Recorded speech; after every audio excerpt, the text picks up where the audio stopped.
Hi friend, আমি স্বর্ণা। আজ আমি রান্না করব বেগুন আলু দিয়ে খয়রা মাছের ঝোল। নুন হলুদ সর্ষে তেল মাখানো মাছটা ভেজে নেব। মাছটা ভাজা হয়ে গেছে, এবার একটু উল্টে নেব। মাছ ভাজা হয়ে গেছে, এবার মাছ ভাজাগুলো তুলে নিলাম।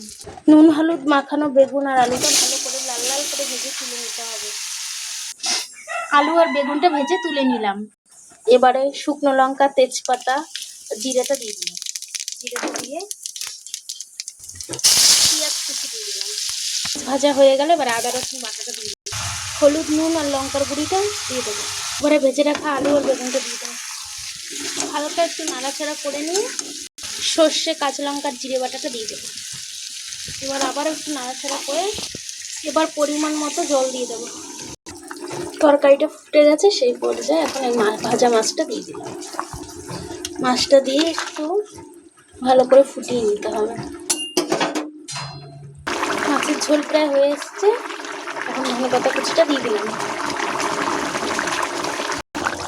এবার মাছের ঝোলটা নামিয়ে নেব। ব্যাস, বেগুন আলু দিয়ে খয়রা মাছের ঝোল কমপ্লিট।